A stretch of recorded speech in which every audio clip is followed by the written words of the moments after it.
The doctors Hunter and Samuel, and of course the topic is the Cooperative Extension Program at Tennessee State University 2005.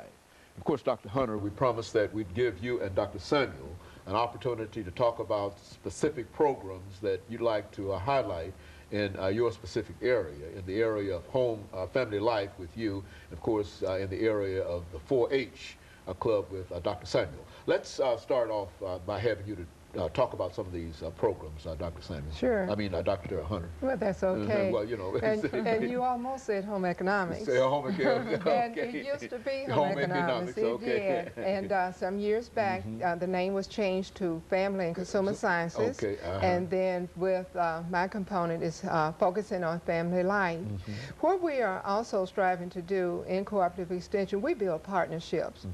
Our program comes under the auspices of the U.S. Department of Agriculture and is federally funded. However, we are partners, and so Tennessee State University is a federal partner in the efforts of Cooperative Extension. And we have been reaching out into the community, embracing community partnerships to establish a better rapport whereby service could be rendered to the less fortunate or the underserved or limited resource individuals. So we are focusing also some time and efforts on service learning and community partnership. And we're striving to help individuals in several areas, whether it be parenting, whether it be in nutrition, menu planning, or just family resiliency, just a whole gamut that we can be able to go out and just work with our partners. And the partners also consist of religious organizations, not only just public agencies or what have you, but we work with... You're involved with churches? We do, and we have held seminars at churches, health fairs, and what have you. And we also work in the community with the YMCAs, the Boys and Girls Clubs. So we are out there, but it's unfortunate that many people are unaware of our existence and what we have to offer them. And before we sign off, I would like to leave my telephone number with the public, whereby if they should have any questions, they could feel free to call or contact me, and I can discuss further some of the things that I may be able to involve myself and involve them in working together with us at Tennessee State Cooperative Extension. Very good. And Dr. Samuel, we rarely think about the 4-H club now, as a matter of fact, but still it's a very, very active organization, and you've got some very, very good positive programs. Let's talk about some of those programs. Well, in a lot of your rural counties, there are certain parts geographically of the state and of the U.S. that 4-H is just still viable and a great part of the community. It is in Nashville as well, but what we are really focusing on right now is looking at metropolitan urban issues and how to address those issues, because traditionally 4-H has been an agricultural type program. So again, the hip hop in the city, some of the leadership programs and seminars that we have been conducting are really more tailored toward metropolitan areas.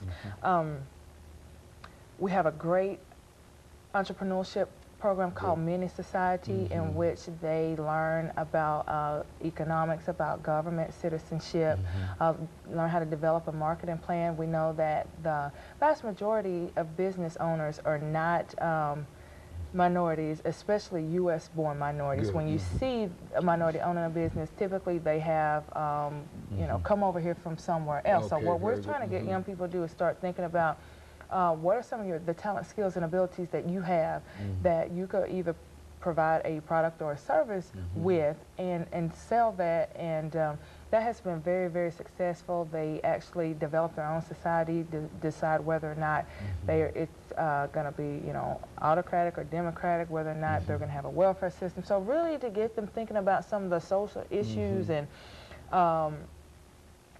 things that adults have to deal with every day, as well as a program called Teen Leadership Connection. And again, it's to think about building leaders for tomorrow, because they are our next mayors and lawyers and doctors and auto mechanics and teachers and everything else that will be 20 years from now, the young folks that we're working with.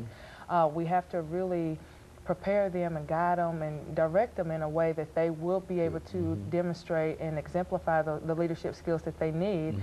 I certainly want a good group of young people working when I retire, some of those types of things. So just a number of program camps, a program on communication, verbal communication, written, again, really focusing on life skills that are going to be simply critical for them to have to function effectively in society. That's our primary focus. Again, putting the urban twist on it, because we know that Davidson County is a very metropolitan area, and so some of the issues that the young people in this county are faced with may not be an issue in Cheatham County or in Wilson County. So we are really looking at what's going on here and focusing our efforts, energy, and attention on helping those young people develop in a positive manner. You know, Dr. Sanders, let's have you, over the last 4 minutes that we have you and Dr. Samuel, to speak to the statement, the impact that the cooperative extension program is having on the state of Tennessee. That is, you've got some information. Do you think that it's having a very positive impact? And if so, what are the positive things that are coming out of it? Let's look at it from that perspective. Oh, yes, and I would say that we have profound impact on the programs we provide in Tennessee. And we go by a logic model, and in that logic model, of course, you know, the issues would be the inputs, and then you have the program delivery or the training where the individuals receive the knowledge. We look at how they have taken this knowledge and used the knowledge to develop skills and change their behavior or whatever it was that they were doing at first, what they're doing differently or what they plan to do. And so we have good reports on our impact, and I give you a case in point. In parenting programs, you know, people have an expression, well, it worked for my mama, it worked for me, and it'll work for little Johnny, but times have changed. What may have worked for you and me may not work for little Johnny, and the law really prohibits parents from administering punishment that you and I may have received when we were growing up. So it trains the parents to be able to make better decisions in choosing the method of punishment and discipline that they would administer to their children. You know, alternatives to spanking or what have you, or to make decisions to help their children to be focused and set some goals in their lives. So it starts with the parents so that they can set those goals and to change the things that they're doing, their practices, and to be more effective as family members. You know, Dr. Samuel, looking at the impact that the 4-H club is having, do you think that it's a very, very positive kind of thing? And if so, what are some of the positive attributes of it? And if not, what should we do in order that we might improve what you're doing? I certainly think that the outcomes have been positive. I think that there are enough young people that if it was 50,000 programs, it would still be something for us to do, something for other programs to do. And as Dr. Hunter mentioned earlier, a lot of what we like to do is collaborate with the schools, with Bethlehem Center, with Martha O'Brien, with a number of different programs to have the maximum impact that we can have, because we know that the young people are faced with so many issues, and they need the support from all of the programs in Metro Davidson County and beyond. So certainly I think that our programs are making a positive impact. One of the biggest advantages of this program, the types of programs that we do, is they are very hands-on, experiential type programs where we're not just sitting there lecturing and browbeating and telling them do this, this, this, and this.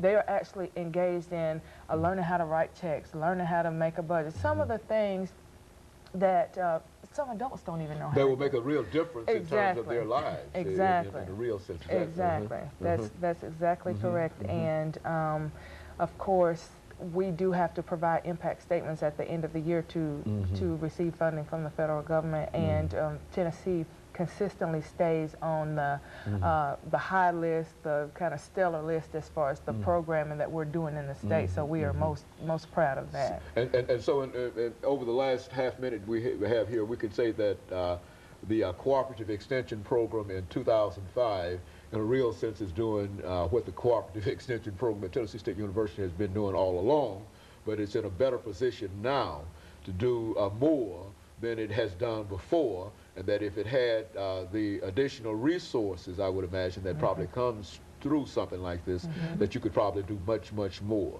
But up until now, you are doing a very, very good job with what you have. Okay, and of course, I think that we'll accept that as a final statement today. And let me encourage our audience to tune in again next week for another informative edition of Comments. Thank you and good morning.